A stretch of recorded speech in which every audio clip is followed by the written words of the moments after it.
e falar um pouquinho do que a gente vai tratar, qual é o nosso assunto hoje da Liga BIM Prefeituras. Hoje a gente trouxe um convidado que está sempre com a gente nos encontros, né? Já é o nosso parceiro, nosso amigo de longa data, já lá do BIMCREA, ele foi a sensação do BIMCREA, né?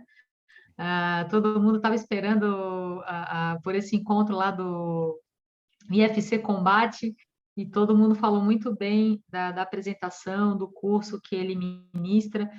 Então, é um privilégio para a gente hoje poder ouvir uma pessoa que é considerada aí como uma das grandes referências sobre IFC. E ele veio falar, na verdade, hoje, além de IFC, ele veio falar sobre Open BIM, né, sobre Open Source. E o Carlos Dias, ele vai dar uma aula aí para a gente, vai trazer algumas dicas, insights, principalmente para prefeituras que não têm como fazer grandes investimentos e querem adotar o BIM, não querem ficar fora desse movimento. Então, Carlos, eu vou ficar com você a palavra.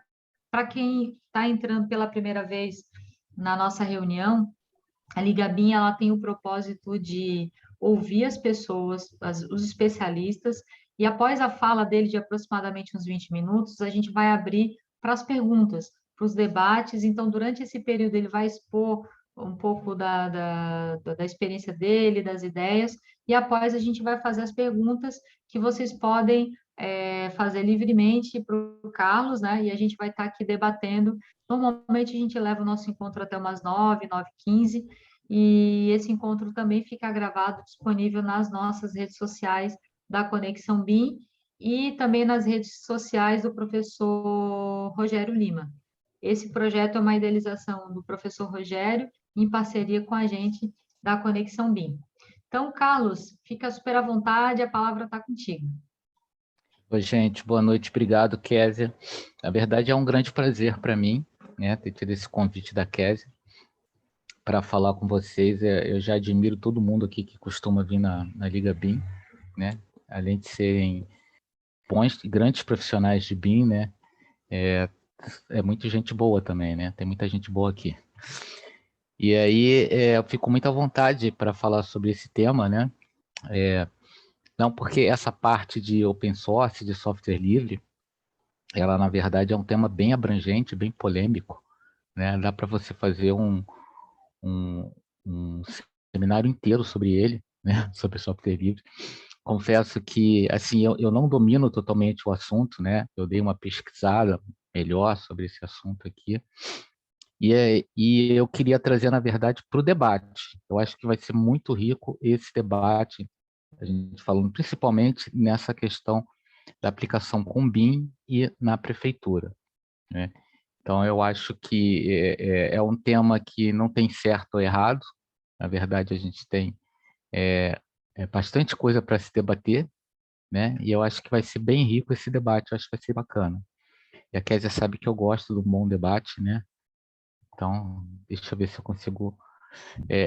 Kézia, você precisa passar para mim, para eu poder compartilhar a tela aqui. Pode deixar. A Pamela, que está nos auxiliando hoje, a Pamela pode dar permissão ali para o Carlos, para ele poder compartilhar a tela, Pamela, por favor? A Pamela, para quem não conhece, fica ali nos bastidores, né, quietinha, mas ela e a Guadalupe é que nos dão todo o apoio aqui para que a Liga BIM funcione redondinho. Beleza, maravilha. Obrigada, Pam. Equipe excelente, Kézia. Só gente de primeira linha. Obrigado, Pamela. Vocês estão me ouvindo bem, né? Até tive que trocar Sim. aqui o fone, que esse aqui eu acho que está melhor. Tá ótimo. Então, eu trouxe esse assunto, na verdade, eu montei uma apresentação um pouquinho diferente, né? Mas eu vou tentar ser, assim, bem objetivo, né? Porque não é muito tempo que a gente tem para apresentar, né? A gente pode gastar esse tempo debatendo, né? E eu vou ser bem objetivo aqui e tentar ser o mais claro possível, né? Então, na verdade, a gente vai falar sobre... existe uma grande questão sobre open source, software livre. A gente vai falar sobre software livre, né? A gente vai ver por que a gente vai falar sobre software livre. Rapidamente, para quem não me conhece, né, eu sou o professor Carlos Dias, eu atuo como chefe do setor de tecnologia da construção da CTCE, que é uma organização sem fins lucrativos que apoia lá uma comissão do Departamento de Controle de Espaço Aéreo. Diferente de vocês, eu sou formado em matemática, com especialização em sistema de informação, né, e gerenciamento de projetos em BIM. Trabalho há mais de 20 anos na indústria da construção civil e sou pesquisador independente, especialista em OpenBIM, também membro da CE 134 da BNT e um dos professores do curso de programação visual da Zigurá, né. E aí a gente vai falar sobre software livre, né, o chamado free software. E aí, tudo isso começou lá com um camarada chamado Richard Stallman, que fundou, né, que criou uma fundação, a Free Software Foundation, né, e que define, né, na verdade, o que é um software livre, né? Software livre é qualquer programa de computador que pode ser usado, copiado, estudado, modificado e distribuído sem nenhuma restrição. Então, já existia até naquela época, porque a palavra free em inglês, né, ela tanto pode significar liberdade quanto ela pode significar grátis, né? Então, ele falava assim, não, mas não confunda o free de free beer, né, de cerveja grátis, com esse free. Esse free é um free de liberdade, né? Porque não é o software gratuito, né? Aquele software que você vai baixar e você não paga nada para baixar e utilizar ele. É um software que não tem restrição, é um software que te dá liberdade, porque ele pode ser utilizado, ele pode ser copiado, ele pode ser estudado, ele pode ser modificado e ele pode ser distribuído sem nenhuma restrição, né? Essa que é a definição de um software livre, né? E aí, essa Free Software Foundation cria 4 liberdades, né, que definem o que de fato é um software livre. E começa no zero porque isso foi criado por programadores, né? Então, a liberdade zero é a liberdade de executar o programa, né, para qualquer propósito, né? Então, é aquele software grátis, realmente. Você tem a liberdade de executar o programa para qualquer propósito. A segunda liberdade é a liberdade de estudar o programa e adaptá-lo para as suas necessidades. Então, essa liberdade já diz que o código tem que ser aberto, é o open source, né? O código do programa ele precisa ser aberto para que você possa estudá-lo. Então, você já começa a ter aí uma transparência no software, né? O software ele precisa ser transparente, você precisa saber tudo que o algoritmo faz, né? E você pode adaptar, para você poder adaptar ele às suas necessidades. Então, a partir daí que você tem a terceira liberdade, que é a liberdade de redistribuir cópias do programa, de modo que você possa ajudar o seu próximo, ou o seu vizinho, né? Como está em inglês.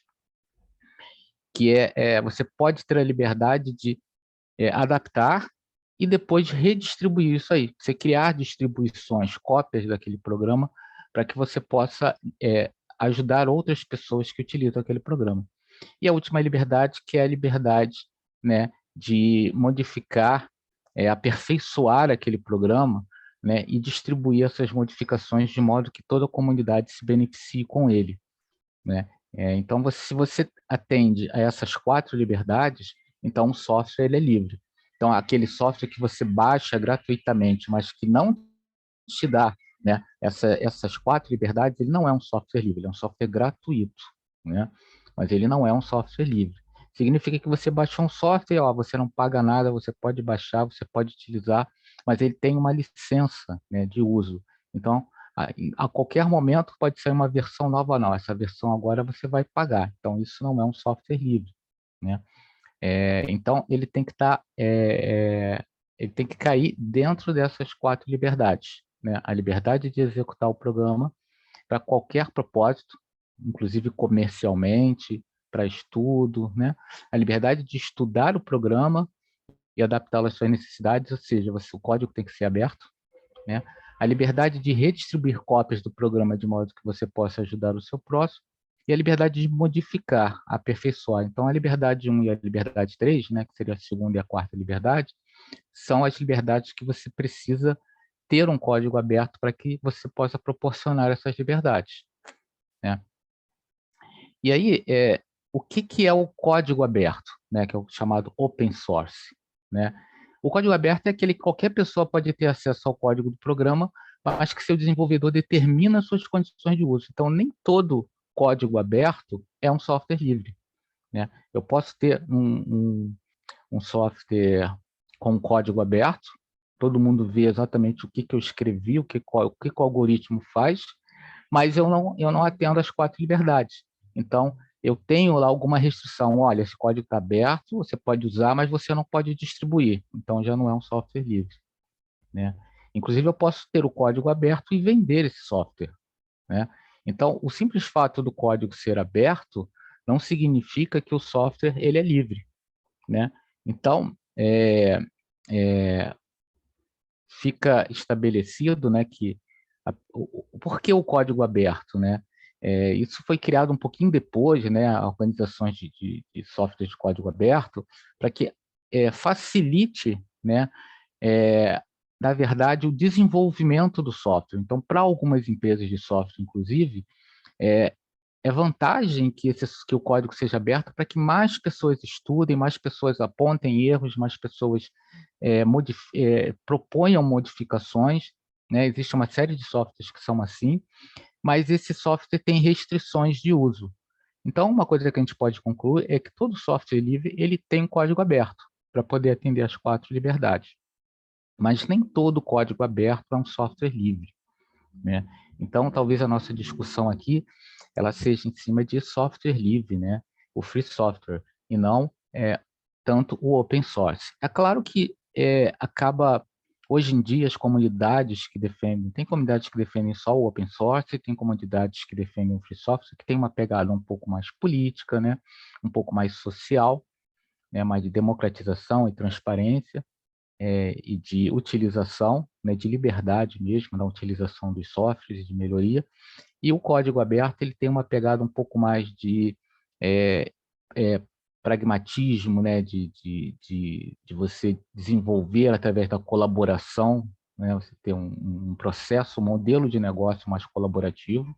Mas é claro que as duas comunidades acabam conversando e a diferença é muito pequena entre elas. Quem defende o open source defende basicamente software livre e vice-versa, né? Então, em 1989, foi lançada a GPL, né, que é a General Public License, que é a licença pública, né, que indica que o software indica de uma forma formal que o software é livre. Então, foi a mesma fundação, né, que lançou essa GPL, né, e ela é uma licença totalmente livre, assim, do ponto de vista de que ela indica que se o software foi desenvolvido com código aberto, atendendo às 4 liberdades, toda a sua distribuição deve estar sobre a mesma licença. Então, na verdade, eu não posso pegar, fazer uma modificação e aquela modificação ali eu vou vender. Não, se ela está sob a licença GPL, ela tem que garantir até que as suas modificações sejam tenham as 4 liberdades, né? Sejam softwares livres, né? Então, tem até o símbolozinho do GNU, né? Porque tudo isso nasceu ali no projeto GNU, né? Que foi do próprio Stallman, né? Que ele criou um sistema operacional totalmente livre. Naquela época, todos os softwares eram pagos, eram fechados, né? E foi lá no MIT, né? Que ele é professor do MIT. E é o que diz a licença, né? Todo programa e sistema que é considerado GPL, somente se todos os seus componentes também sejam GPL, né? Hoje em dia a gente tem algumas distribuições do Linux que utilizam componentes que não são abertos, né? Componentes que são fechados, que são códigos fechados. Então, essas distribuições elas não estão sobre essa licença GPL, né? E aí rola aquele lance, né, do pessoal da Free Software Foundation. Eles dizem que tem que ser tudo aberto, né? Se começou aberto, então você não pode ter componentes fechados, assim, seria o melhor, né? Agora a gente vai ver que existem outras licenças e essas licenças já são um pouco mais permissivas, né? E aí eu queria trazer para a gente agora, já que ficou bem claro assim o que é um software livre, né? Que ele atende aquelas 4 liberdades, o que é um formato aberto, né? Então, o BIM se fala muito do formato aberto, né? Então, o formato aberto ele é uma especificação publicada para armazenar dados digitais. Então, software livre é para você criar programas, softwares, né? Programas de computador que vão executar determinadas tarefas. E o formato aberto, agora estou falando de como os dados são armazenados, né? Mantida geralmente por uma organização de padrões não proprietária e livre de limitações legais de uso, garantindo o acesso aos dados a longo prazo, né? Isso é bastante importante. Então, quando a gente fala de formato aberto, muita gente pensa somente na interoperabilidade, né? E o formato aberto, ele é muito mais do que a interoperabilidade. E a gente começa a falar de Open BIM, né? Então, quando você tem um formato proprietário, um formato fechado, você sempre vai necessitar de uma chave, né? Você vai precisar de um software que ele vai traduzir aquelas informações que estão num formato que você não conhece, né? Que só ele conhece, uma caixa preta, né? Para que você possa acessar seus dados. E no formato aberto, não. No formato aberto, você tem o acesso direto aos seus dados, né? Então, mesmo que você não entenda, abrindo aquilo ali você não entende, mas os formatos estão numa especificação que ela é aberta, ela é pública, então todo mundo consegue entender aquilo ali, sendo que no formato proprietário, não, né? E aí, a gente tem algumas características dos padrões abertos, né? Que é a disponibilidade, né? As especificações do padrão devem ser publicamente acessíveis para qualquer pessoa ou organização que queira estudar e implementar o padrão, né? Não possuir discriminação, ou seja, os padrões abertos não devem estabelecer nenhum critério de favorecimento ou discriminação por parte de seus implementadores. Então, eu não vou criar um padrão de armazenamento de dados que somente alguns softwares são capazes de abrir, são capazes de manipular, né? Então, ele tem que ser aberto, padrão aberto nesse sentido também, né? Tem que ser um padrão que possa ser executado por todos os softwares, por os demais softwares, né? Extensibilidade, né? Que as implementações de padrões abertos elas devem permitir extensões ou oferecer apenas um subset, se cabível, né? Então, eu preciso também garantir, isso acontece com o IFC, né? Então, garantir uma extensão de domínio, como está acontecendo agora com o IFC, que foi criado para trabalhar com edificações, né? O BIM para edificações, e agora está acontecendo uma extensão de domínio, e o IFC vai estar abrigando elementos de infraestrutura, né? A partir da versão 4.3, que deve sair uma ISO publicada no ano que vem, e tudo de acordo com o roadmap da Business Smart para chegar no IFC 5, onde ele vai abranger todos os elementos de infraestrutura, né? De obras lineares e tudo mais. Então, ele é um padrão que permite essa extensão de domínio, né? Você conseguir ampliar o domínio do armazenamento. Então, essa extensibilidade, ela caracteriza, é uma característica de um padrão aberto, né? E sem royalties, né? Quer dizer, um padrão, para ser aberto, ele não deve cobrar royalties ou taxas de implementação e uso.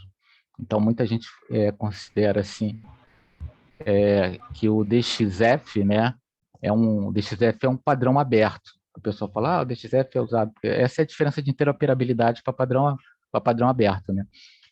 Mas o DXF era utilizado para passar de um software para outro. Então, isso, interoperabilidade. Mas não é um padrão aberto. Por quê? Porque ele tem um dono, a Autodesk. A Autodesk é dono do DXF. A hora que ela quisesse cobrar, ela poderia cobrar a utilização do formato, né? Então, o padrão, para ser considerado aberto, ele precisa garantir todas essas características. Professor,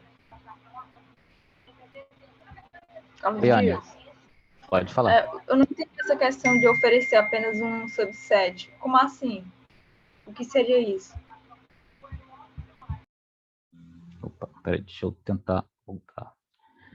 O que ele está querendo de oferecer apenas um subset é você poder criar sub-esquemas, né, daquele esquema principal, se você precisar colocar aquilo numa extensão. Você quer estender os seus dados para determinado uso, que acontece são os MVDs, por exemplo, do IFC, né?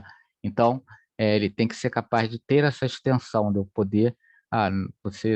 o desenvolvedor não precisa trabalhar com todo o formato, mas ele vai trabalhar com uma parte do formato, entendeu? Com um subset daquele formato.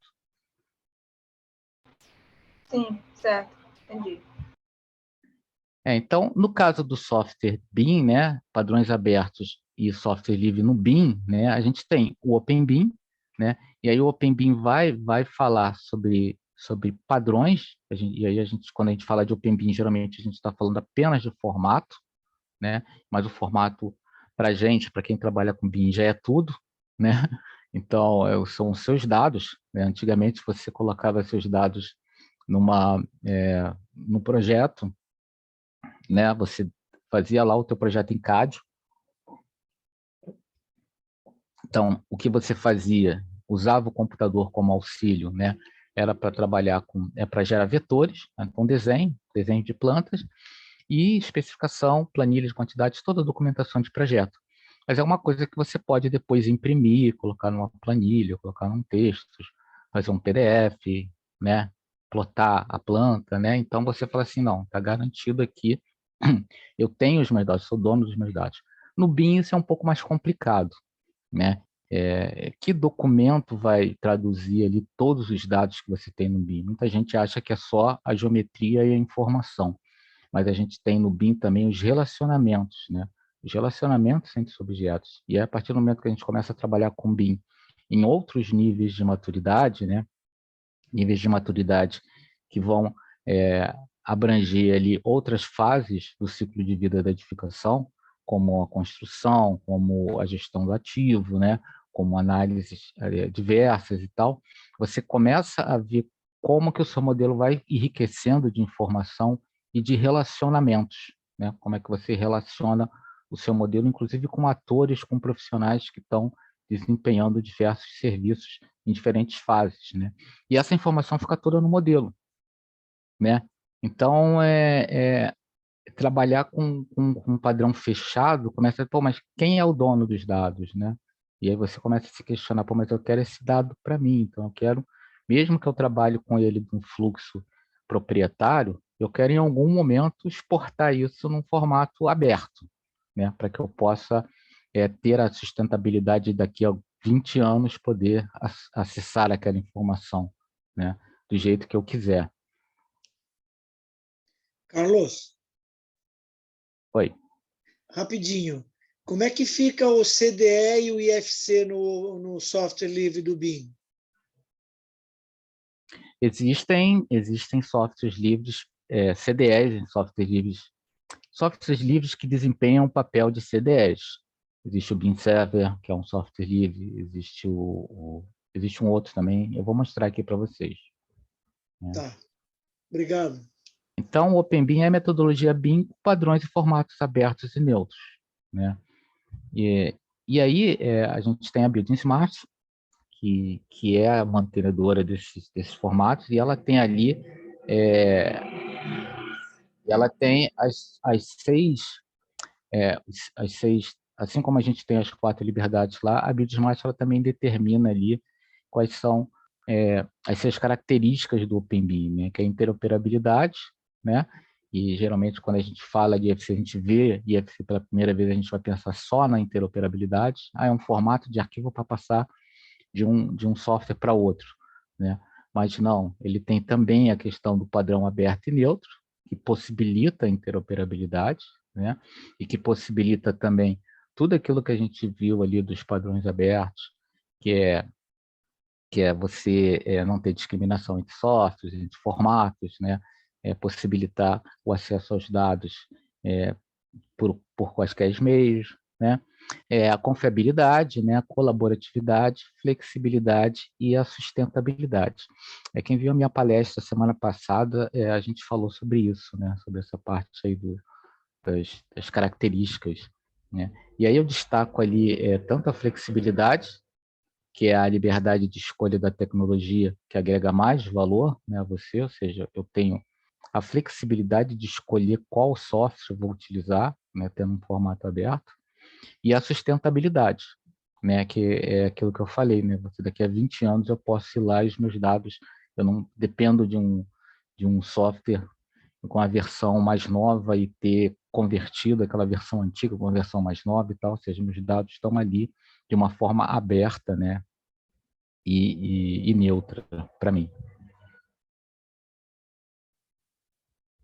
E aí é exatamente isso, né? Eu tenho meu modelo BIM com todas as informações, e esse modelo BIM, ele me dá acesso, né? Permite que eu faça a auditoria, e o que eu vou fazer? É através de um software livre e de código aberto que eu posso acessar essas informações de um modelo, seja ele no formato, de preferência no formato aberto, né? E quais são os softwares livres que existem em BIM, né? E aí eu destaco uma comunidade, né, que é essa comunidade aqui, que é a OSARC Community, que é a Open Source Architecture Community, né, que é fundada por um grupo de pessoas que vai falar muito de software livre, né, de open source, né? E tem uma série, e se você entrar lá no ozark.org, inclusive você pode participar da comunidade, tem um fórum lá bem bacana, você tem uma série de softwares, né? Você tem o Energy Plus para trabalhar com energia, você tem o FreeCAD, hoje muito utilizado, né? Muito utilizado, bem amadurecido para você trabalhar com projetos, e é um software livre, né? Você tem um Blender através do Blender BIM, você tem ali o Speckle, né? E o BIM Server, que funcionam como CDEs, né? Livres, né? E aí eu destaco, né? Você tem uma série de softwares livres, né? E eu vou destacar para vocês aqui aquilo que está na fase que a gente está na nossa maturidade, que é a parte de modelagem, que é a parte de você construir os projetos, né? Que são softwares de modelagem, que são o FreeCAD e o Blender BIM, são softwares que estão assim bem à frente, né? E eu destaco que o FreeCAD, embora eu não conheça muito o FreeCAD, mas eu conheço bastante gente que utiliza ele, então ele está bem amadurecido na questão de ser um software mais completo, onde você possa produzir um projeto, planta, né, totalmente nele e totalmente compatível com os padrões abertos, né, ele exporta em IFC, o código dele é totalmente aberto, você pode também modificar ele, você pode customizar o FreeCAD. Ele tem várias bancadas para você trabalhar com mecânica, com instalações, né? E você tem uma bancada de BIM, e aí você consegue trabalhar com BIM nele. E o Blender BIM, ele é um software, ele é um plugin que trabalha em cima do Blender. O Blender é um software livre bastante maduro, né? Bem organizado, que é mantido por uma fundação, a Fundação Blender. Inclusive, ela é financiada por grandes empresas, e ele é muito utilizado na parte de animação e de computação gráfica 3D, mas a parte de BIM, esse plugin do Blender BIM, ele é desenvolvido por uma comunidade muito pequena, né? Que na verdade, quem encabeça isso é um arquiteto australiano chamado Dion Mount, na verdade, eu nunca sei pronunciar o nome dele, acho que é Dion Mount, e ele é um cara que é quase que um cara solitário, né, fazendo esse Blender BIM, mas que ainda, eu acredito que ainda não esteja maduro o suficiente para você fazer um projeto, bancar um projeto, começar um projeto do zero nele, mas ele é um excelente software, eu utilizo ele no meu dia a dia, ele é um excelente software para você trabalhar com IFC, porque ele trabalha com formato IFC de forma nativa, né? Ou seja, ele abre IFC e ele salva IFC sem perder dados nenhum, né? Então, eu utilizo ele muito para análise e a gente está utilizando ele, inclusive, na aeronáutica agora para fazer auditorias de arquivos IFCs, porque ele é extremamente customizável, né? Eu posso adaptar esse software para as minhas necessidades. E essa é uma grande vantagem, né, do software livre. E aí eu queria falar um pouquinho, né, da utilização do software livre, que na verdade, assim, você defende ou não defende, na verdade ele tem vantagens, e ele tem desvantagens. Quais são as vantagens? Vantagens são melhor custo-benefício, né? Uma possibilidade de customização e aperfeiçoamento, uma maior transparência, você está vendo o código, né? Então, hoje em dia, é uma questão bem conversada, né? Que é pô, mas eu não sei se o algoritmo está pegando informação minha, não está pegando informação minha, tá manipulando a informação de forma não ética e tal. Então, o software livre ele não tem isso, porque o código dele é aberto. Então, você vê exatamente o que o algoritmo está fazendo. E você tem a grande vantagem, que é a liberdade, né? A liberdade de customizar o software, a liberdade de distribuir o software, a liberdade de você trabalhar de forma colaborativa com pessoas do mundo inteiro. Você pode colaborar naquela distribuição do software. Uma estabilidade do código. Existe uma tendência que o software livre ele seja bem mais estável que os softwares proprietários. Por quê? Porque você tem digamos que programadores do mundo inteiro ali que indicam para você ali, ó, tem um problema aqui, e o outro vai lá e conserta, né, o problema. Então você vê o problema, você vê uma falha de segurança, então você vai lá e conserta a falha de segurança, o que é diferente de um software fechado, né? Então existe a questão da segurança, existe vantagem e a gente também existe uma desvantagem, né? E existe uma grande vantagem que geralmente os softwares livres são mais seguros nesse sentido, né? No sentido de você corrigir falhas, né? Mas tem uma série de desvantagens, né? Uma delas é você não tem o que o pessoal fala muito, né? Você não tem um apoio jurídico para suporte, né? Então, mas eu prefiro comprar o meu software, né? Falando de BIM, né? Eu prefiro comprar o meu software que aí qualquer problema que der, eu tenho ali um aporte legal, né? Que eu posso solicitar o suporte, que eu posso reclamar com a empresa. Embora na prática a gente sabe que às vezes é bem difícil, né? Mesmo com um aporte legal ali, a gente conseguir um suporte decente para alguns softwares que são pagos, né? Mas a gente pelo menos tem isso. Em uma comunidade de software, muitos softwares livres são mantidos por comunidades, né? Comunidades que é o pessoal que mexe ali quando tem tempo, né? Então existe não existe um apoio legal ali, um contrato, né, de suporte ou um contrato que garanta que aquele software vai continuar seguindo a manutenção e tudo mais, né? A necessidade de manutenção do código é uma outra desvantagem, né? A sua comunidade pode simplesmente parar de mexer naquele código e aí quem vai garantir a manutenção dele, né? Responsabilidade legal, né? Então essa também é uma questão de quem eu responsabilizo, né? Caso aconteça algum problema e seja algum problema de software, né? Pouca gente fala sobre os problemas de software, né? Mas aí é quem que você responsabiliza, né? Segurança da informação, do mesmo jeito que existe uma vantagem na segurança ali de corrigir problemas de segurança, né? Você tem o seu código aberto, né? Então, alguém pode explorar alguma falha do seu algoritmo para vir a pegar alguma informação sensível do teu projeto, né? E isso é uma desvantagem, né? Na questão da segurança da informação. E necessidade de um modelo de negócio. A gente vai ver que para a gente utilizar um software livre, a gente precisa de um modelo de negócio diferente. Você pode até utilizar e traz bastante vantagem, mas você precisa criar um modelo de negócio que atenda às suas necessidades, né? Então, falando um pouquinho da adoção do software livre na administração pública, né? Na verdade, software livre e administração pública é uma coisa que tem tudo a ver, né? Existe um decreto, que é o 3.294, fácil até de achar na internet, de 15 de dezembro está errado ali, é 1999, está lá 199, desculpem, que ele estabelece a sociedade da informação como forma de tornar a economia nacional mais competitiva no mercado internacional, para incluir socialmente os brasileiros nesse processo de modernização nacional, né?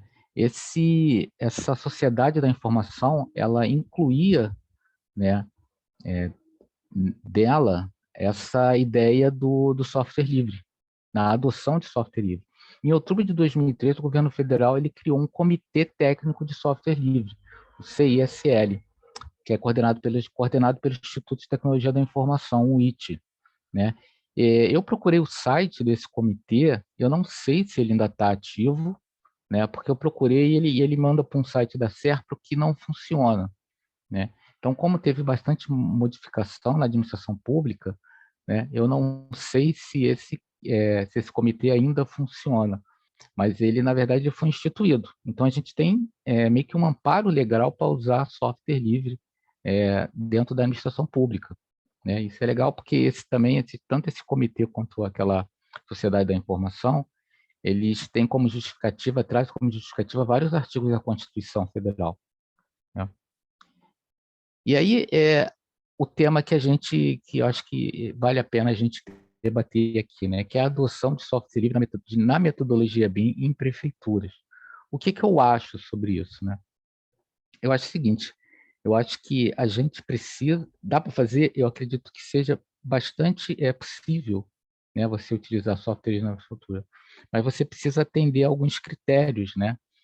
Um deles é você ter a necessidade de uma análise criteriosa de viabilidade. É muito comum, né? E aí isso não acontece só em prefeitura, ou em órgãos públicos, isso acontece em órgãos privados também. O pessoal sair comprando software, né? Vou fazer uma implantação de BIM e a primeira coisa que o cara faz é comprar software, né? Sem fazer diagnóstico, sem fazer nada. Então, ninguém faz uma análise criteriosa assim, de viabilidade, né? Um plano de implementação de software, né? Para nada, né? Então, é muito comum que não façam. Aí, muitas vezes, as pessoas compram software que não vai utilizar, ou vai precisar de um outro software. Isso eu já vi acontecer várias vezes. Comprou um software, depois esse software não é aderente ao nosso fluxo de trabalho, e aí vai comprar um outro software, né? É jogar dinheiro fora. Então, é preciso fazer uma análise criteriosa de viabilidade, né? Um plano de implementação de software livre, e é bom se esse plano for apoiado por políticas públicas, né? E aí falando na questão das prefeituras. Talvez seja necessário montar uma equipe de suporte e manutenção específica para a organização ou prever a contratação de consultoria especializada. Por que isso? Porque qual é a grande vantagem de você utilizar um software livre? Você vai deixar de pagar aquela licença, porque hoje em dia software é vendido como serviço, né? Quase nenhum software você compra mais, você aluga um serviço, né? Então você deixa de pagar esse serviço mas então eu vou usar um software livre e não vou gastar dinheiro. Não, não é bem isso. Você vai redirecionar aquele dinheiro para que você tenha maior liberdade, né? Então, eu vou redirecionar aquele dinheiro, se eu não tenho uma equipe de suporte de TI, né? Muitas das vezes eu não tenho uma equipe de suporte de TI, não é o meu negócio TI, então o software tem um código aberto, mas eu preciso entender de programação para poder fazer melhorias, para poder fazer a manutenção dele, para poder dar suporte, para fazer com que ele continue funcionando. Mas você pode contratar, hoje em dia é um nicho, né? O software livre, ele veio trazer vários nichos comerciais, e um deles é isso, né? Hoje em dia tem bastante empresas especializadas em dar suporte, por exemplo, o Linux. O Linux ele é gratuito, né? Uma distribuição livre, mas existem empresas que você contrata para que dê suporte do Linux, né? Eu tenho bastante coisa na minha empresa ali, toda alicerçada no sistema operacional Linux, e eu contrato uma empresa para dar suporte, já que eu não tenho uma fabricante de software especializada que vai me garantir o suporte, eu contrato profissionais especializados. O software, o código é aberto, então qualquer pessoa consegue ver como funciona, consegue ver como fazer consultoria. Inclusive, até para fazer integrações com sistemas já existentes que eu tenha, né? Então, nada impede que o software livre eu possa fazer modificações, né? Eu posso redistribuir ele. Então, nada impeça que eu crie integrações do meu software, desse software livre, eu crie versões próprias para mim e eu crie integrações com sistemas já existentes, né? E aí, também, projetos pilotos apoiados por universidades, isso é uma tecla que eu bato bastante, a Kézia sabe disso, né? Eu acho assim que a universidade ela tinha que ter um papel assim mais efetivo, né, dentro das políticas públicas, assim. Eu sei que tem, mas eu sinto falta assim do apoio desse. Então, projeto piloto mesmo de utilização de software livres apoiados por universidades ou organizações de desenvolvimento ligadas à administração pública, né, para começar a trabalhar com isso, só fazer um projeto só com software livre padrão aberto. Vamos tentar fazer, faz um projeto piloto, ver como é que funciona, ver o que precisa fazer, quais são as vantagens, quais são as desvantagens, né? Fazer um programa mesmo disso. E apoio do governo federal e estadual com programas de com programas de incentivo. Pô, sacanagem, ainda não tinha diminuído. Com programas de incentivo, né? Isso. E aí eu queria deixar, para finalizar, eu queria deixar uma frase aqui, né, que é da escritora Virginia Burden. Opa, de novo, eu clicando errado. Desculpa, gente, mais uma vez.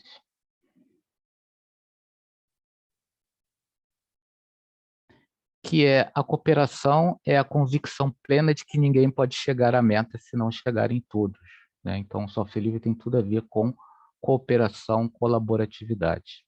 E aí eu agradeço aí a paciência de vocês, tá? E eu acho que eu consegui fazer a apresentação num tempo razoável, né, Cassia? Embora seja um assunto bem... Eu deixo aqui os meus contatos para quem quiser tirar uma foto aí do QR Code, consegue meus contatos para esses e outros assuntos que queiram debater comigo. Excelente, Carlos, muito bom. Realmente a gente tem que marcar, acho que uma série, né? Para a gente poder maratonar esse assunto, né? Porque eu vou te falar, você estava comentando sobre vários temas aqui que para muitas pessoas, principalmente do setor público e até mesmo do setor privado, são novidades, né? Apesar de que a gente já fala há muito tempo, né? Isso que você falou a respeito do diagnóstico, de você chegar num órgão público e você encontrar órgãos que começam pela implementação, comprando software, e a gente fala isso já há muito tempo. Quando eu comecei a estudar, eu já ouvia os meus professores falando que estavam cansados de falar isso, e isso se repetia, e até hoje se repete. E não, parece que é uma coisa que a gente não consegue tirar da cabeça das pessoas. É como se você fosse fazer uma cirurgia cardíaca e você simplesmente fosse para a mesa de cirurgia no mesmo dia do que você sente a dor no peito. Você vai lá, né? Você não faz um pré-operatório, você não vai numa consulta, você não faz nenhum exame que identifica qual é o problema que você tem, né? É assim que muitos órgãos públicos muitas vezes vão para a mesa de cirurgia sem saber ao menos o que eles têm e o que eles podem fazer, né? Mas é excelente a tua apresentação. Eu vou abrir aqui para as perguntas, pessoal. Vocês podem colocar as perguntas aqui no chat, ou, se preferirem, podem fazer diretamente para o Carlos. Eu me dou o direito, né? Já me rotulo aqui, já me classifico como a primeira da lista. Pode ser, Carlos? Eu vou fazer uma pergunta bem capciosa, uma pergunta, aquelas boas, né? Aquela de IFC Combate, né? Aquelas perguntas assim que a gente joga a lenha na fogueira da arena. Existe uma expressão que fala o seguinte, da área da tecnologia, né? Que se um produto é gratuito, você é o produto, né? Se a gente pensar dessa forma, eu já ouvi, eu não tenho opinião formada, confesso para vocês, não tenho opinião formada sobre o software livre. Acho, como o Marcos falou ali, eu acho que para o setor público é uma excelente ideia, excelente mesmo.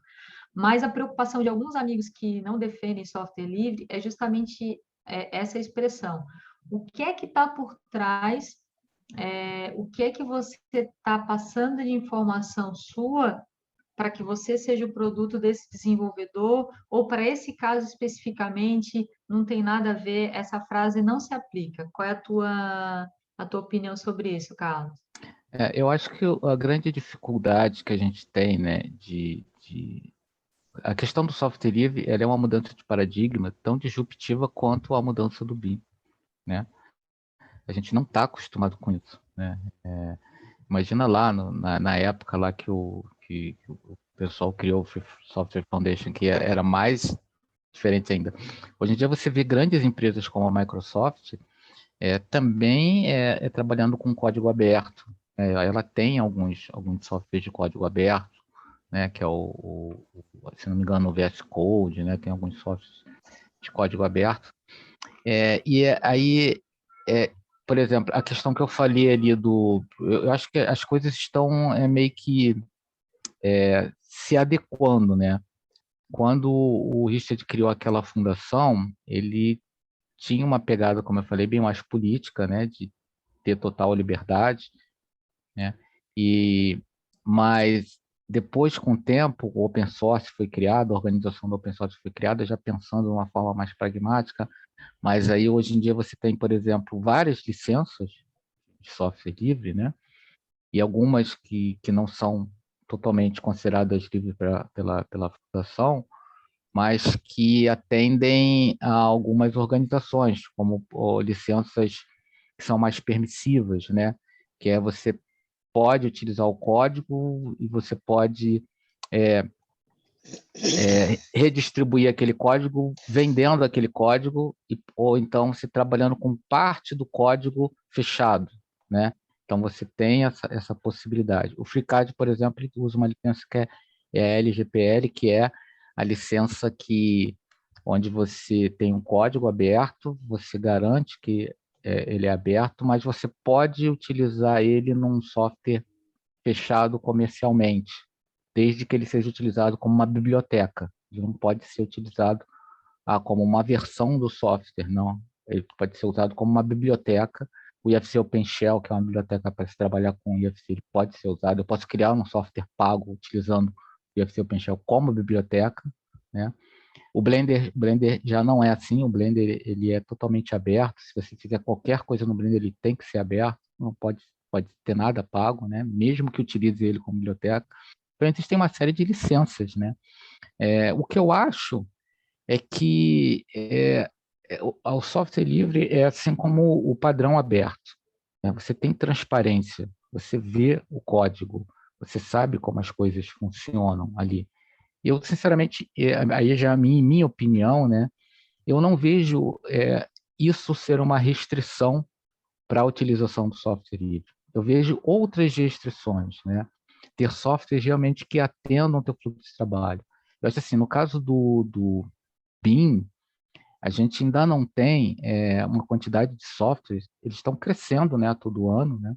Mas a gente não tem uma quantidade de softwares de modelagem com maturidade expressiva para que você possa substituir, né? Eu posso substituir, vou usar esse software aqui para projetos e tal. Talvez em alguns cenários, eu fazer um projeto de arquitetura, um escritório pequeno de arquitetura pode, de repente, utilizar um FreeCAD ou um outro software livre ali que tenha ali a interoperabilidade por formato IFC e ele vai atender, né, a interoperabilidade com outros contratantes. Mas você fazer um projeto inteiro multidisciplinar com software livre, eu acho que a gente ainda não tem maturidade para isso ainda, né, de software livre. Mas em outros setores, em outras indústrias, você já tem bastante software livre, né? Então, por exemplo, planilhas, editores de texto, você pode fazer isso de formas com softwares livres tranquilamente. Eu não vejo assim, eu acho que as restrições são muito mais de você ter softwares adequados para determinados usos e você ter comunidades que mantêm esses softwares mais amadurecidas. Como, por exemplo, o Blender é uma fundação bem sólida, que ela é financiada por empresas e tudo mais. Agora, o Blender Bean, por exemplo, como eu falo, é um cara solitário que está ali, entendeu? Ele pode abandonar aquilo a qualquer momento, né? Uhum. Então, essa que é a instabilidade da coisa, né? Sim, Mas não pelo fato do código ser aberto. entendi. Então, essa expressão que eu comentei, na tua opinião, então ela não se aplica, e acho que esse medo, esse receio que a gente tem é muito por conta da gente ver hoje em dia os nossos dados serem vazados, né? Tudo que você vai fazer hoje em dia, ganhe gratuitamente tal coisa, você vai lá e se cadastra, e quando você vê, você está passando, você vira, né, o produto Eu daquele acho, eu fabricante. acho justamente até o contrário, né? Por exemplo, softwares que são Também vejo. fechados, né?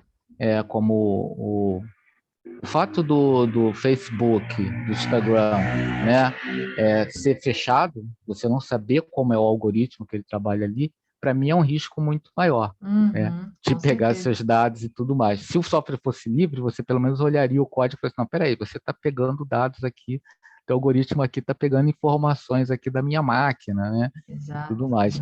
Então, eu acho que até te protege um pouco mais essa questão do software ser livre, dá mais transparência para você. Muito bom. E sempre que a gente fala sobre algo, desmistifica, né? A gente sempre tem medo do desconhecido. E aí a gente, eu ouvi falar que fulano de tal me disse que tal coisa é assim, né? E a gente vai espalhando a tal fake news e vai passando para frente essa coisa do eu acho, né? E quando a gente ouve um especialista como você falar, né, defender dessa forma tão técnica, né, mostrando os prós e os contras, eu acho que realmente cabe da gente fazer uma maratona sobre isso. Deixa eu ler aqui outras perguntas, que eu acho que tem bastante perguntas aqui do pessoal. Primeira aqui, que vem na sequência, é a do nosso amigo Marcos Romano. Deixa eu fazer só um parentezinho pequenininho, rapidinho. Marcos Romano, gente, eu tenho que fazer uma declaração de amor aqui para ele, tá? O Marcos Romano, ele estava de aniversário na semana da FEICOM, tá? Ele estava de férias e era o dia do aniversário dele. E eu não sabia disso. Ele marcou de me receber na prefeitura, nos recebeu com o maior carinho, maior atenção, uma pessoa assim extremamente generosa, atenciosa, abriu as portas para a gente e nos apresentou para os técnicos lá. E eu agradeço imensamente toda a atenção e todo o carinho e tudo que ele sempre faz para nos ajudar a disseminar o nosso trabalho, porque a gente faz, ele sabe que a gente faz de coração e com muita verdade, né? Então, ó, obrigado, teu presente vai estar a caminho, tá, Marcos? Parabéns, Marcos. Eu me dei ao luxo de escolher o meu presente, Que que legal, foi a presença de que vocês. legal. Não, mas calma que vai vir um presente Só especial. faltou A gente ele. agradece. Muito bom. E o Marcos tem uma pergunta para você, Carlos. Ele fala o seguinte: já existe alguns dados de uso dos softwares livres em prefeitura? Como tudo isso é uma coisa nova, precisamos de exemplos bem ou mal sucedidos para poder debater e mostrar para a administração pública o que estamos falando. É mais um grande desafio. Você conhece, Carlos, ou você sabe, quem sabe, ou sabe nos dar alguma dica assim para a gente poder bisbilhotar e ir lá e conhecer como é que é? Olha, eu não conheço, né? Eu sei que quando teve essa questão do governo federal, a iniciativa de utilização de software livre, sei que lá na aeronáutica que eu trabalhava, teve uma onda lá do pessoal, não, vamos tirar todos os softwares da máquina e vamos colocar o OpenOffice, né? Eu sei que eu lembro disso, né? Então, mas só que é o que eu falo, essa transição ela não pode ser feita de qualquer maneira, ela tem que ser bem feita, né? Ela não pode simplesmente eu vou tirar um, vou colocar outro. Tem um monte de problema de formatação. Hoje em dia a gente já tem o OpenOffice muito mais amadurecido, né? Naquela época não estava tanto, tem um monte de problema de formatação, lá o pessoal voltou, né? Mas assim, eu acho que isso tem que ser feito com uma política pública, né? Eu trouxe tudo muito bem feitinho. Não dá para você simplesmente fazer assim. E eu não conheço, eu não sei se tem alguém utilizando um fluxo assim com software aberto, e eu acredito que não, né? Uhum. Aqui no Brasil, eu acredito que não. Eu, Kézia, pois não, Marcos, só fica à vontade. complementando isso daí, é, é um desafio realmente muito enorme, né? E eu me coloco à sua disposição aqui na Prefeitura de São Paulo, porque a nossa empresa, né, de TI, que é a Prodan, não tem nenhuma orientação para o uso de BIM na prefeitura. Zero. Né? Eu tenho bastante contato com o pessoal da Prodan e, graças a Deus, sou muito bem recebido. E eu tenho falado muito de BIM, né, com eles, e eles têm me provocado para que a gente leve coisas para que eles também possam dar o start para esse uso como prefeitura. E neste caso do software livre, eu tenho uma experiência própria. Eu falo muito aqui do geoprocessamento. O software livre, né, como Linux ou outro na área de geoprocessamento, não vingou na Prefeitura de São Paulo. Teve algumas administrações passadas que haviam pessoas, né, altamente competentes, que conheciam muito, e as coisas não andaram. Então, eu acho que agora a gente tem dois grandes desafios. E eu, falando de São Paulo, eu acho que a gente pode espalhar isso para grande parte, né, dos municípios do Brasil. Primeiro, é a disseminação do BIM. E segundo, que pode ser uma coisa paralela, é justamente do software livre. Por isso que eu fiz essa pergunta, porque a gente precisa levar essas informações, seja para a administração superior, seja para o jurídico e seja para as áreas de TI. Então, é um mega desafio, muito grande, e eu me coloco à disposição de trazer vocês e quem quiser colaborar e ajudar, porque a Prefeitura de São Paulo tem muito espaço para usar e, como eu já falei várias vezes, hoje só a Secretaria de Habitação está usando software de BIM. Sim. É como é que se diz? Uma demanda muito grande, né? Um espaço muito grande, e a gente pode, como fomos na época da implantação do geoprocessamento, fomos pioneiros em muitas coisas. Não, excelente. E o Carlos faz parte de um grupo que chama OpenBIM, que tem assim, eu fico ali no grupo, eu fico só olhando, né? Fico só observando o que acontece ali, porque cada aprendizagem, cada comentário rico, e a gente aprende muito naquele grupo. Quem sabe, Carlos, depois a gente pode conversar com o José Vargas, conversar com o pessoal ali e criar um grupo para tentar buscar mapear alguma prefeitura que esteja usando, descobrir alguma prefeitura que esteja usando. Se não encontrarmos algum outro órgão público, né? Se não encontrarmos, fazer um grupo de estudo para fazer uma pequena célula lá dentro da Prefeitura de São Paulo, né? Mas a gente conversa sobre isso. Eu achei interessante, o Nicolas aqui já se prontificou, né? Muito legal. Eu vou lançar mais em cima da pergunta que o Marcos Romano lançou, que acho que é a mesma da Sinara, né? Ela colocou aqui praticamente junto com o Carlos, se tinha algum exemplo de algo público usando o software livre. Eu vou trazer um assunto polêmico de novo, tá? Uma vez um colega nosso que trabalha fora do Brasil, tem empresa fora do Brasil, ele falou o seguinte, que ele achava muito diferente como é que a influência que as empresas de software têm no Brasil em comparação com a influência que elas têm em outros países, em outros continentes, inclusive. E eu tenho uma opinião sobre isso. Ele também acaba concordando um pouco com a minha opinião. As empresas de software aqui no Brasil, elas têm um papel fundamental porque elas acabaram sendo as disseminadoras do BIM por falta da gente ter uma quantidade expressiva de consultores que fizessem esse papel. É a minha percepção, né? Não sei se vocês concordam comigo. E aí acaba que muitas dessas empresas, elas vendem o software, fazem o trabalho de consultoria, dão treinamento e elas expandem o leque, o pool de serviço delas, além de fabricar o software e vender o software. E aí, por conta disso, a força que elas têm é muito maior e, em detrimento, abafa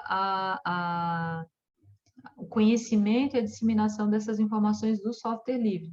Aí eu queria ouvir vocês concordam com esse meu ponto de vista ou há controvérsias? O que vocês acham?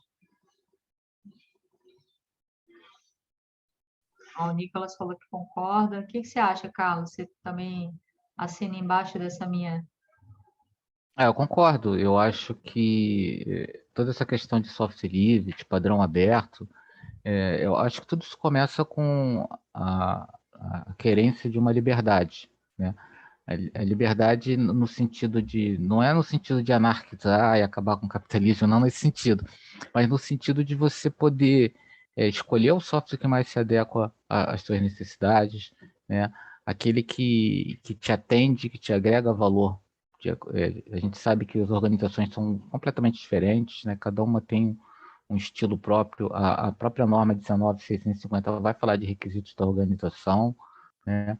Então, você não tem é muito difícil, né, você ter um modelo fechado, uma receita de bolo para você implantar BIM, né? Você não tem isso. E aí é muito difícil que você tenha uma fabricante de software que atenda a todos os modelos existentes, né? Não tem. Então, às vezes, você precisa fazer a sopa de letrinha, né? E por isso é tão importante a interoperabilidade no BIM, né? Você precisa dessa interoperabilidade. Você precisa ter os padrões abertos, os dados abertos, né? Essa liberdade que você tem de trabalhar. E a parte da democracia também, né? Você acaba retirando ali, você tem softwares que são caríssimos, né?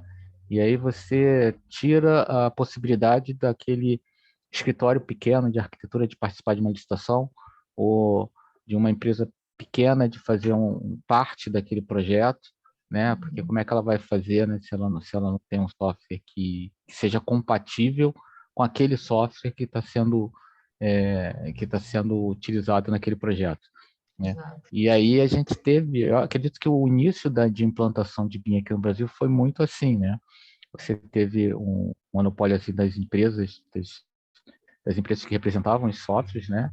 E aí, quando ela chegava para implementar, o que ela implementava? Era treinamento de software e implementar como você utilizar o software, né? E a gente sabe que implementação, e aí voltando para essa questão que o Marcos falou, não é porque o software é livre, se é livre é bom, né?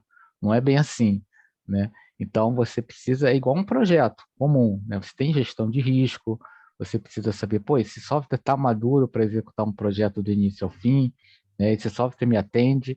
Qual é o risco qual é a comunidade que está por trás desse software, né? Livre? É uma fundação? Já é uma coisa mais sólida? Não. São 2 ou 3 pessoas que botaram lá no GitHub e está fazendo sucesso, né? Então você tem gestão de risco também. Então, quando você vai fazer uma implantação, você verifica tudo isso, né? Você já verifica tudo isso com softwares proprietários, né? Você vê os softwares proprietários, o que a empresa tem, como é que é o contrato com a empresa, o que vale a pena para ela, pode migrar de um software para outro, como é que ela faz orçamento? Faz orçamento a partir de padrões abertos, não, ela faz orçamento a partir de um plugin que funciona em determinado software.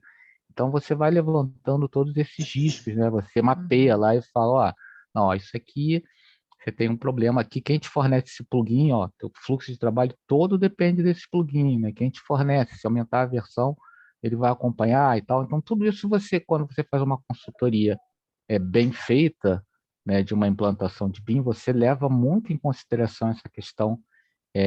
Eu acabo puxando a sardinha para o meu lado, que eu sou de TI, né?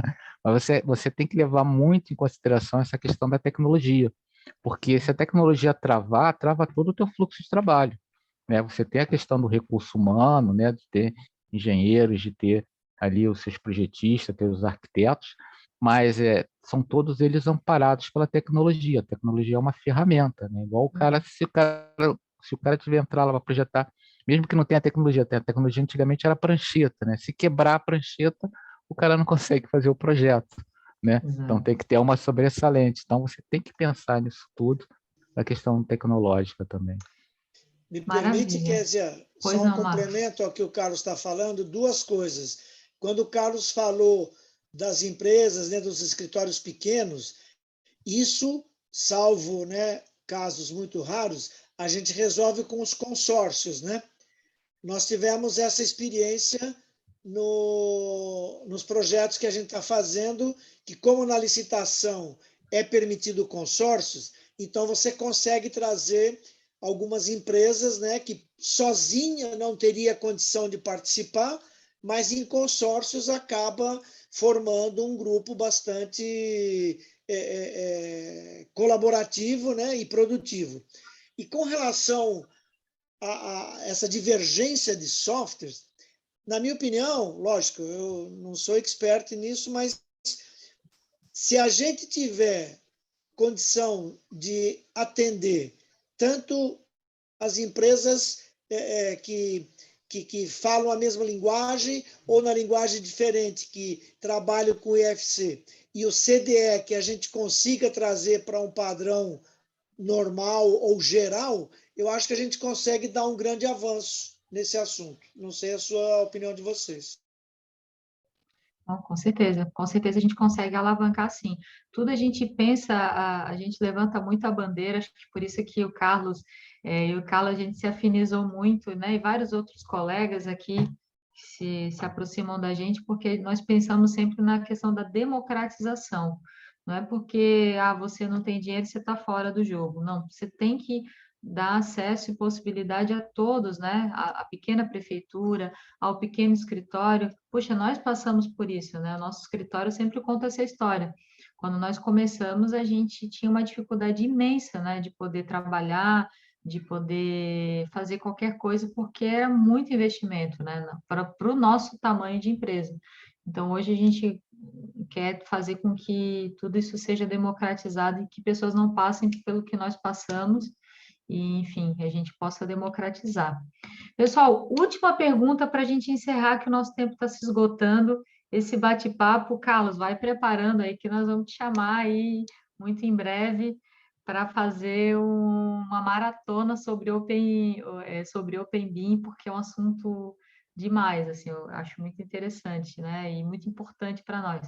Eu vou chamar a última pergunta aqui do Márcio Costa, desculpa. Ele fala o seguinte, professor, qual o limite ou a linha de corte que pode se estabelecer para o uso de software livre? Pequenos órgãos ou se tem a possibilidade de criar grandes fluxos de trabalho com softwares livres, principalmente na parte de coordenação BIM? Ótima pergunta, Márcio. Carlos, está contigo. É uma excelente pergunta, né? Que eu acho que complementa muito do que a gente falou aqui. Justamente aquilo que eu estava falando antes, né? Depende, não é porque ele é livre, porque ele é bom, né? Eu acho que você precisa fazer realmente um estudo daquilo que você... Porque às vezes a gente tem dentro do fluxo de trabalho da gente software proprietários caríssimos que não atendem a gente, né?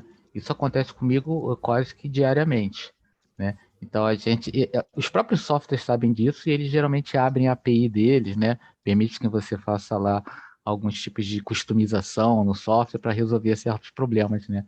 Gambiarras. A chamada gambiarra, né? Que o pessoal costuma usar. Porque não tem um fluxo 100%. Quem trabalha com software desde muito tempo sabe que software dá problema, né? Vide a tela azul do Windows, né? E aí, você tem que utilizar isso, acho que com muito cuidado, né? Porque, por exemplo, lá no trabalho, eu estou utilizando, é muito complicado, não que a gente não tenha o dinheiro, né? Até tem, mas é tão complicado para você pedir uma licença de determinado software que demora muito tempo, você tem que justificar bastante coisa, né? Porque é dinheiro público, né? A gente sabe que não pode ser gasto assim de qualquer maneira, né? Então, por exemplo, a gente já entrou num processo lá que a gente está implantando já uma forma, a gente já está num nível de maturidade de fazer orçamento a partir do modelo um padrão aberto. E para você fazer isso, você tem que garantir níveis de qualidade, né, do modelo, pontos de controle muito bem estabelecidos, e a gente não tem nenhum software de auditoria. O software que a gente tem lá é só o Navisworks, a gente não tem um model checker, né? E a gente sabe que um bom software model checker aí, ele custa, é caro, né? Tipo o Solibri da vida, para você criar regras específicas e tudo mais. Então, hoje, a gente tem alternativas com relação a isso, principalmente se você trabalha com formato aberto, né? E eu, por exemplo, estou implantando lá o Blender, né? Estou utilizando o Blender BIM, né?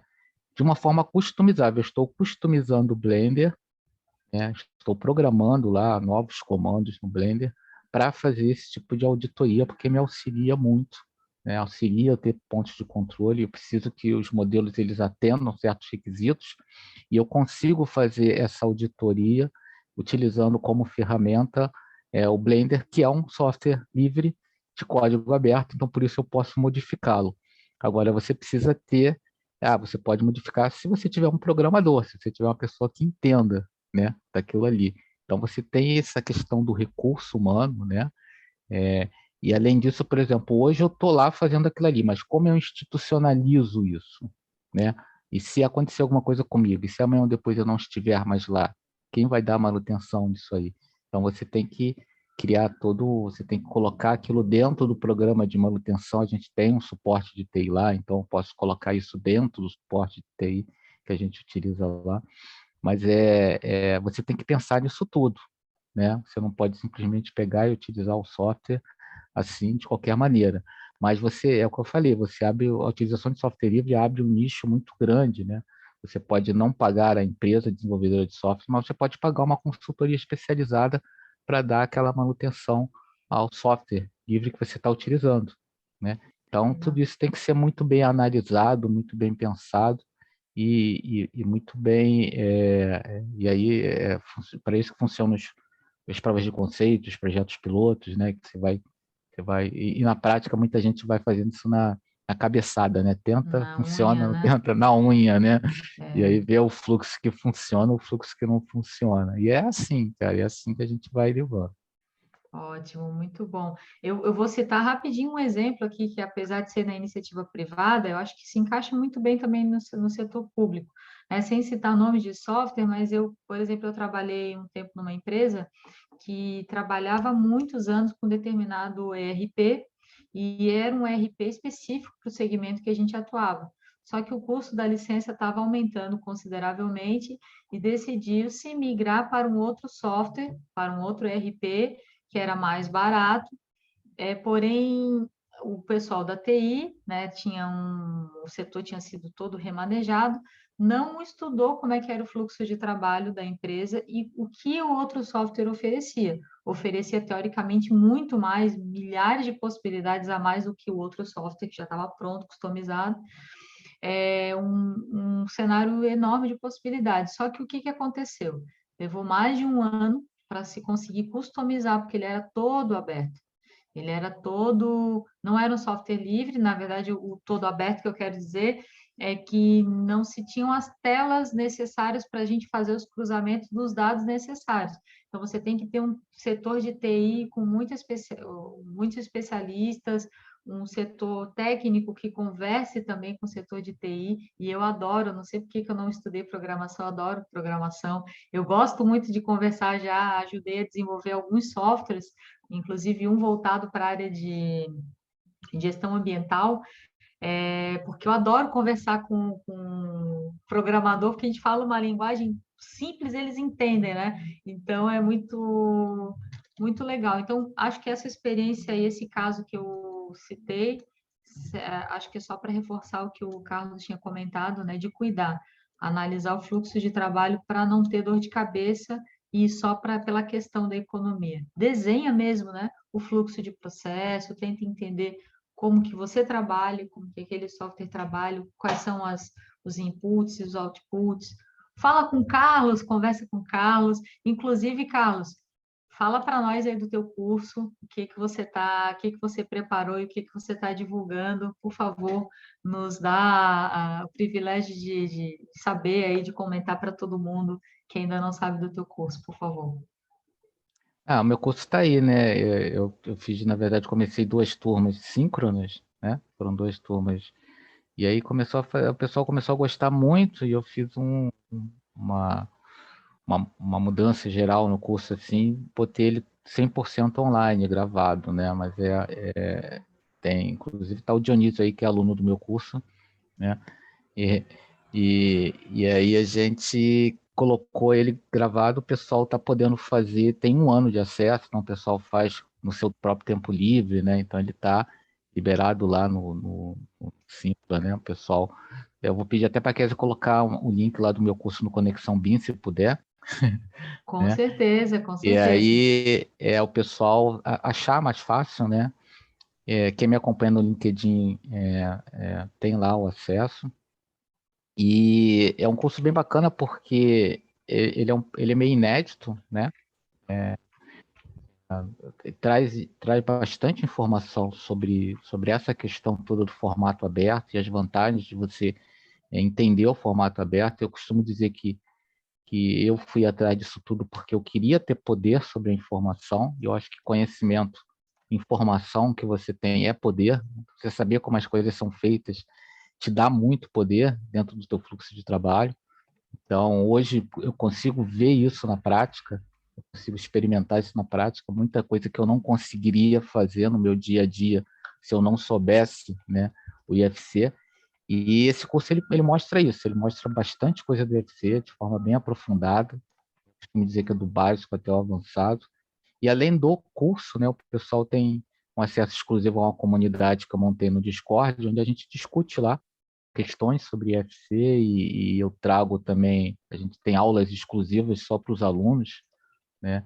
Eu quero fazer pelo menos uma por mês, e aí eu vou começar uma série agora, inclusive já dando spoiler aqui, eu vou começar uma série falando de IFC OpenShell dentro do Blender Beam, né? Coisas assim de como é que eu resolvo um pequeno problema que eu preciso num fluxo aí, de trazer um IFC para cá, um IFC para lá, como é que eu agrego informação, como é que eu retiro informação, né? Então, já vou começar a fazer isso no curso, né? Obrigado, Kézia botou o link aí no chat, quem quiser, está aí disponível. E eu pretendo lançar outros cursos também, né? A gente está sempre nessa pegada aí de disseminar o Open Beam, né? Eu acho que é bem importante isso, a Kézia ajuda bastante. O seminário lá de Florianópolis foi bem bacana para isso, né? O pessoal gostou bastante lá do IFC Combate. Então, eu acho bem bacana. Pretendo, é uma coisa que eu gostaria de fazer também, é uma semana do Open Beam, né? Vou fazer todo dia da semana, durante uma semana, todo dia aí trazer um convidado, a gente falar essa semana só sobre Open Beam. De repente a gente pode até conversar alguma coisa sobre isso, Kézia. Você que é bom para organizar essas coisas. Vamos fazer. Eu tenho uma ideia de a gente fazer um Open Beam Gramado. A gente faz um Opa, Open Beam no final de semana no Hotel Fazenda, lá em Gramado, aí, ó. ó, Leva a esposa, leva os filhos, a esse é gente legal. arranja uma Opa, quando é? cuidadora. Qual Tá é o fim de vendo? semana? Boas Opa, ideias é com a gente. Tem que ser coisas assim, reserva, diferentes. É legal. reserva. É porque você não vê você até lá fora você consegue ver alguns eventos de Open Beam, mas aqui no Brasil a gente não tem, né? Então, eu acho que o Brasil Vamos fazer. a gente precisa bastante, principalmente agora, vindo essa questão da administração pública, que vai puxar bastante essa questão no formato aberto, né? Vamos E a fazer gente assim. precisa bastante coisa, tem bastante coisa para a gente fazer nisso aí. Legal. Gente, nós estamos chegando na reta final. Carlos, agradeço demais você e todos que participaram aqui com a gente. Professor Dionísio está aqui com a gente, nos honrando com a sua presença. Sou eu. Muito prazer, viu, de ter você aqui, Kézia, enriquecendo. posso dar um pitaco rápido sobre o que o Carlos falou? Eu prometo que é rápido. Por favor, fique à vontade. Realmente estou no curso do Carlos, e o Carlos trouxe para a gente, até antes do curso eu já acompanhava o Carlos.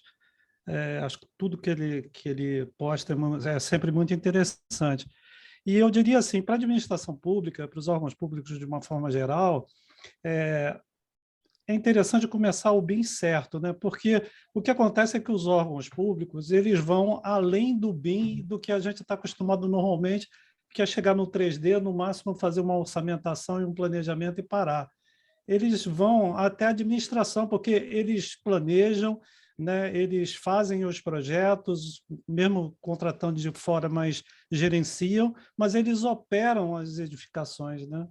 Então, quando você vai para isso, o que manda é o I do BIM, né? É a informação.